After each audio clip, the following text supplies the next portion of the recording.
Selamat datang kembali di sesi pembahasan kita. Oke, langsung aja ya. Kita kali ini mau nyelam ke satu elemen yang sering banget jadi pembeda nih antara pembicara yang wah keren banget sama yang ya sekedar ngomong aja. Betul.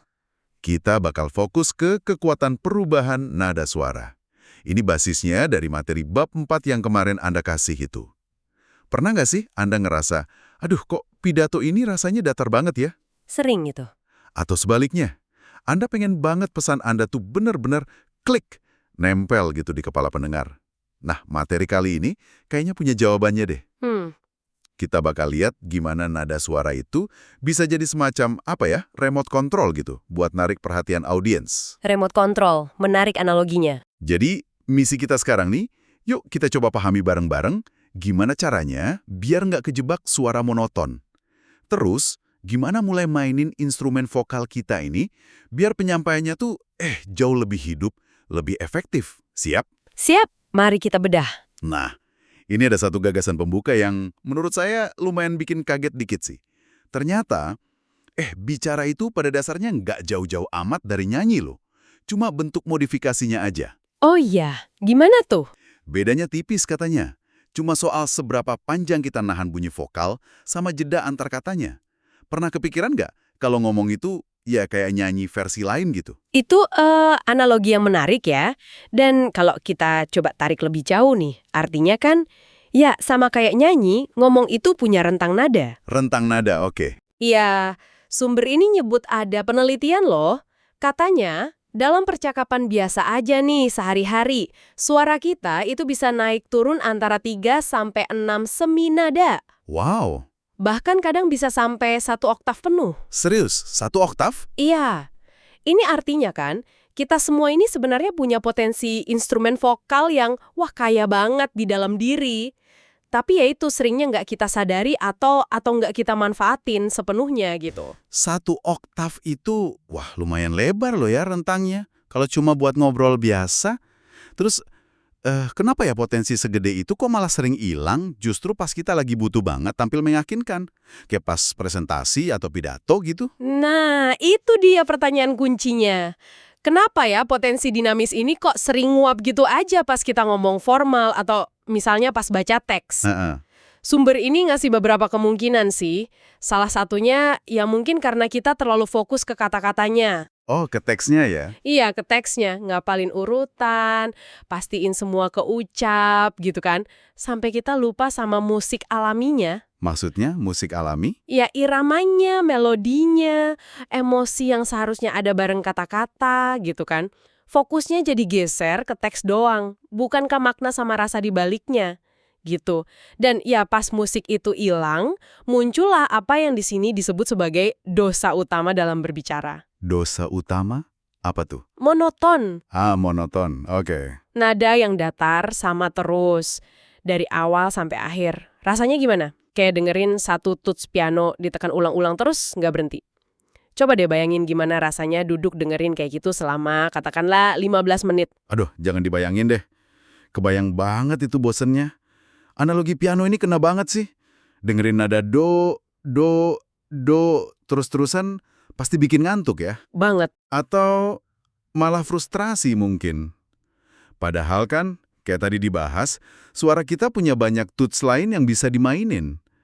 Materi ini bahkan ngasih contoh penggalan puisi loh, judulnya A Similar Case, buat gambarin betapa kaku dan gak enaknya suara monoton itu. Iya, di contohnya ya. Coba kita ambil satu baris saja contoh dari sana ya, misalnya. Jack, I hear you've gone and done it. Kalau dibaca datar, ucapkan dengan nada datar dan monoton. Kaku banget kan? Iya, datar. Coba bandingin kalau ada sedikit nada bertanya di awal, Jack, terus nada yang lebih datar pas ngulang faktanya. I hear you've gone and done it. Ucapkan dengan sedikit variasi nada yang menyiratkan percakapan, rasanya langsung beda kan? Beda banget. Lebih hidup, lebih ada ceritanya gitu. Tepat, perbedaan itu signifikan loh. Dan perlu ditekenin nih, monoton ini bukan cuma soal estetika atau bikin bosen aja. Oh, bukan cuma itu. Bukan. Materi ini nyebutnya bukan cuma dosa pelaku, tapi juga wabah bagi korban. Wabah bagi korban, maksudnya pendengar. Iya, pendengar. Kenapa wabah? Soalnya efeknya nular. Pembicaranya monoton, pendengarnya jadi hilang fokus. Pesan pentingnya, yang nguap gitu aja. Masuk akal. Ini nunjukin banget keterbatasan si pembicara dalam manfaatin potensi vokal yang sebenarnya udah ada di dia. Disebutin juga kan ya, kalau ini sering kejadian pas orang ngapalin pidato. Betul, sering banget itu. Masuk akal sih. Mungkin karena energinya udah habis buat nginget teksnya kali ya. Jadi udah nggak ada ruang lagi buat mikirin gimana nyampeinnya pakai perasaan atau penekanan yang pas. Jadinya ya kayak robot baca teks aja. Betul sekali. Dan kalau kita lihat gambaran besarnya nih, dampak monoton itu lebih dalam dari sekedar bikin bosen loh. Dia itu secara aktif menghalangi komunikasi. Menghalangi gimana maksudnya? Semuanya kedengeran sama pentingnya, atau lebih tepatnya sama nggak pentingnya. Waduh. Sumber ini emang ngakuin sih ada konteks di mana pengulangan nada itu punya fungsi. Kayak pedal point di musik organ itu kan, buat ngasih dasar harmoni. Oh iya, yang bunyinya panjang di bawah itu ya? Nah itu. Atau intonasi dalam ritual keagamaan. Itu kan bisa bikin suasana hikmat. Tapi buat seorang pembicara publik yang tujuannya nyampein ide, mau mempengaruhi harang, monoton itu harus dihindari sebisa mungkin. Kayak wabah tadi. Ini tanda jelas banget kalau skill vokalnya belum dikembangin. Oke. Jadi kita udah tahu nih penyakitnya si monoton ini, sama bahayanya. Sekarang kita masuk ke bagian solusinya dong. Dan ini nih menurut saya bagian yang benar-benar bisa mengubah cara kita mandang public speaking. Solusinya ya? Iya, solusinya adalah perubahan nada suara. Tapi, ini penting nih, bukan sekedar ganti-ganti nada biar nggak bosan aja. Oh, bukan itu. Ini tuh alat penekanan yang luar biasa kuat. Persis. Kekuatannya itu ada di prinsip dasar persepsi manusia. Kontras. Kontras, oke. Materi ini pakai analogi yang efektif banget menurut saya. Putih itu kelihatan lebih nyala kalau ditaruh di samping hitam pekat. Iya, bener. Atau suara ledakan meriam itu bakal kedengeran jauh lebih menggelegar kalau di tengah sunyinya gurun pasir. Dibandingin sama di tengah ramainya pasar malam. Prinsip yang sama persis berlaku buat suara manusia. Jadi maksudnya perubahan nada yang tiba-tiba dan signifikan. Entah itu naik drastis, turun drastis, atau bahkan mungkin perubahan tempo yang mendadak. Betul. Itu secara otomatis bakal nyuri perhatian pendengar. Gitu ya, kayak lampu sorot yang tiba-tiba nyala di panggung gelap, langsung nunjuk ke satu titik. Nah, itu dia dan kenapa ini bisa efektif banget. Kalau kita coba gali dikit lebih dalam ya, dari sekedar prinsip kontras umum tadi. Ini ada hubungannya sama cara kerja otak kita loh. Oh ya? Gimana tuh? Otak kita itu secara evolusi udah diprogram buat ngedeteksi perubahan di lingkungan kita. Itu sinyal, bisa jadi ada sesuatu yang penting atau mungkin bahaya. Sistem kewaspadaan gitu ya? Iya, pola yang konstan, yang gitu-gitu aja, itu cenderung disaring keluar dari kesadaran kita setelah beberapa saat. Kita jadi nggak terlalu merhatiin lagi. Tapi begitu ada perubahan mendadak di pola itu, Kayak perubahan nada suara tadi? nah persis, sistem perhatian kita langsung aktif. Kayak ada alarm internal bunyi. Woi, ada yang beda nih, perhatiin. Ini sebenarnya respons biologis dasar kita terhadap sesuatu yang nonjol dari latar belakangnya. Wah, menarik banget penjelasan dari sisi cara kerja otaknya. Ini jadi bikin kita paham ya, kenapa teknik ini bukan cuma sekedar trik retorika biasa, tapi emang benar-benar manfaatin cara alami kita ngolah informasi.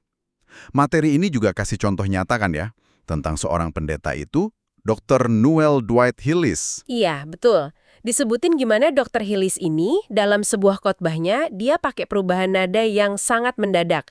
Pas banget waktu ngajuin sebuah pertanyaan penting. Kebayang sih efeknya. Coba bayangin deh, mungkin sebelumnya beliau ngomong dengan nada yang relatif tenang, atau mungkin semangat tapi stabil gitu kan.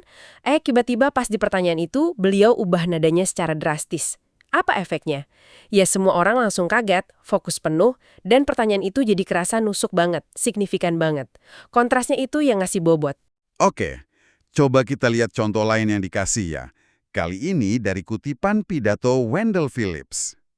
Di teksnya ini sengaja ditulis beberapa kata pakai huruf kapital, buat nunjukin di mana kira-kira pembicaranya bakal ngasih penekanan khusus pakai perubahan nada. Contoh pertama nih, knowing the price we must pay, the sacrifice we must make, the burdens we must carry, the assaults we must endure, knowing full well the cost, yet we enlist for the war. For we know the justice of our cause, and we know too its certain triumph. Coba perhatiin deh, kata-kata yang dikapitalin itu kan intinya ya, tentang pengorbanan, tentang keyakinan. Pembicara yang jago nggak mungkin ngebacanya datar aja. Pasti ada main nadanya ya? Pasti. Mungkin pas bagian knowing the price, nadanya agak naik dikit, nunjukin kesadaran betapa beratnya beban itu. Terus pas yet we analyst, nadanya bisa jadi lebih tegas, lebih mantap. Dan puncaknya pas for we know the justice of our cause, wah nadanya bisa naik lagi, penuh keyakinan, penuh kekuatan. Perubahan-perubahan nada inilah bisa lebih tinggi, lebih rendah, lebih lambat, lebih cepat, lebih keras, atau mungkin lebih lembut yang ngasih stabilo ke kata-kata kunci itu di kepala pendengar. Jadi kayak dikasih garis bawah gitu ya? Ya, kontras antara bagian biasa sama bagian yang ditekankan itu bikin pesannya nancep.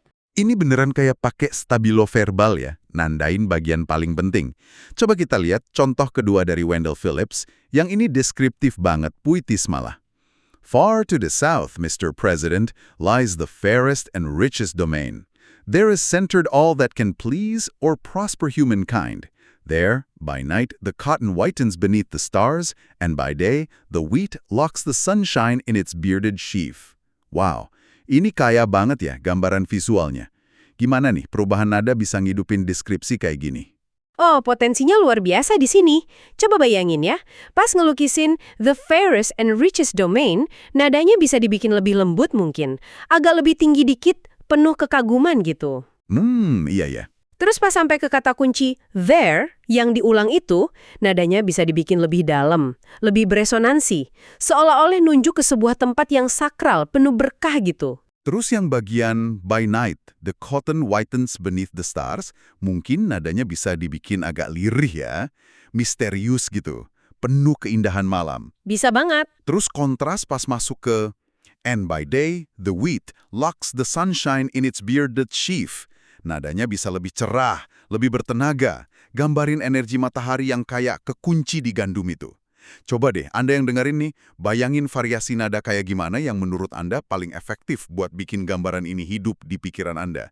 Di mana Anda bakal ngasih penekanan paling gede. Pertanyaan bagus itu. Dan ya itulah intinya sebetulnya. Nggak ada satu cara benar yang mutlak buat ngelakuinnya.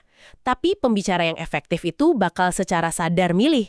Milih gimana pakai nada buat dapetin efek yang dia mau. Entah itu buat ngelukiskan gambaran, Betul, atau nekenin poin penting, atau bangkitin emosi tertentu.